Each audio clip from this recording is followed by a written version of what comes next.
कार्तिक मास का 24वां अध्याय। राजा पृथु ने कहा, हे नारद जी, आपने तुलसी के इतिहास, व्रत माहात्म्य के बारे में कहा। अब यह बताने की कृपा करें कि कार्तिक मास में और भी देवताओं का पूजन होता है। यह भी मुझे समझा कर कहिए। नारद जी ने कहा, पहले समय में पर्वत के निकट कर्तिपुर में एक धर्मात्मा धर्मदत्त नामक ब्राह्मण रहता था। वह भगवान विष्णु के सब व्रत करता था।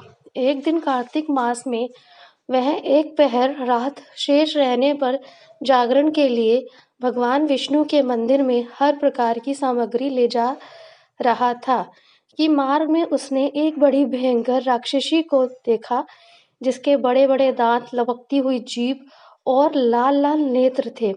उसका शरीर नंगा और मांस रहित था। उस भयंकर राक्षसी को देखकर धर्मदत्त बुरी तरह से कांपने लगा।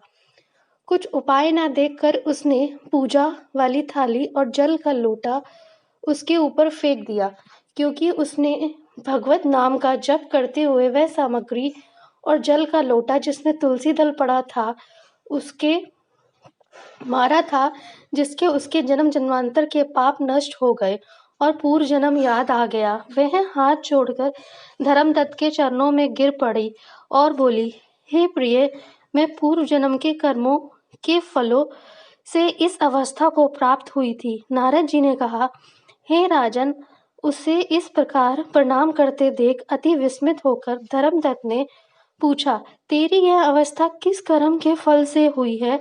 तू पूर्व जन्म में कहाँ रहती थी और तेरा कैसा चरित्र था? सब कुछ मुझे बता। उस राक्षसी ने, जिसका नाम कला था, कहा कि हे ब्राह्मण, सौराष्ट्र में भिक्षुक नाम का एक ब्राह्मण था। मैं उसकी पत्नी थी। मेरा स्वभाव बड़ा ही निष्ठुर था। मैंने अपने पति का कभी भला नहीं चाहा, ना उसे कभी अच्छा भोजन और ना मिठाई को खाने को दी। मैं प्रतिदिन उससे लड़ती झगड़ती थी। मुझे इस प्रकार के झगड़ालू देख तथा नित्य प्रति की कला से तंग आकर मेरे पति ने दूसरा विवाह करने का निश्चय किया। यह सुनकर कि मेरा पति दूसरा विवाह कर रहा है, मैंने उसके ब्याह से पहले ही विष खा अपनी आत्महत्या कर ली। मेरी मृत्यु के बाद यमदूत आए और मुझे गधा से मारते हुए यम के पास ले आए। यमराज ने मुझे देखकर चित्रगुप्त से पूछा, हे चित्रगुप्त, इसने क्या कर्म किया है?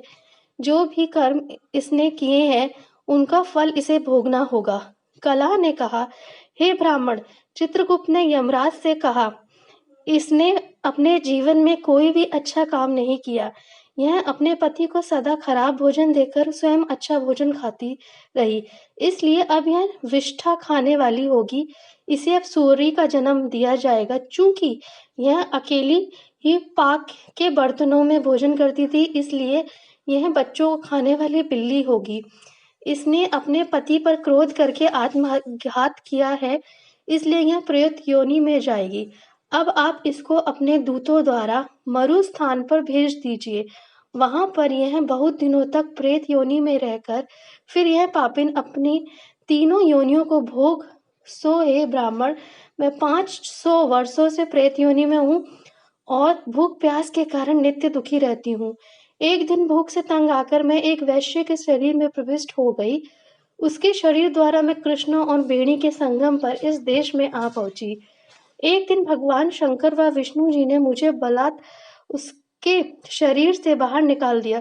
फिर मुझे आप दिखाई दिए। आपके लोटे में से तुलसी का जल का छींटा मेरे ऊपर पड़ा, जिससे मेरे सब पाप नष्ट हो गए।